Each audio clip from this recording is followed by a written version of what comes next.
Hello বন্ধুরা, দেখো তোমার আমার সবার প্রিয় রাজবংশী কমেডিয়ান মজার মেডিসিন দিদির বাড়িতে বন্যা ঢুকছে। ঠিক আছে, দিদি কেমন আকুল হয়ে উঠেছে, তোমরা সবাই প্রার্থনা করো ইমরা যেন দ্রুত স্বাভাবিক অবস্থায় ফিরে এসে। ঠিক আছে, দেখো একবার কি পরিস্থিতি চলছে ইমরাদি। আর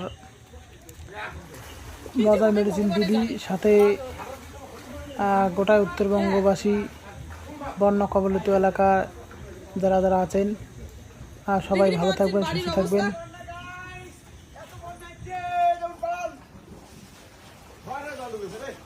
খুবই অবস্থা খারাপ হয়ে গেছে। আমার জানি না আমার কি হবে, খুব ভয় ভয়ে আছি আমরা সবাই।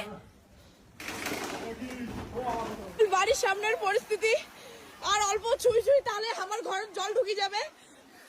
মানে নদীর পাড়ে বাস করা যে কতটা ভয়ঙ্কর, যতটাই সুন্দর ততটাই ভয়ঙ্কর।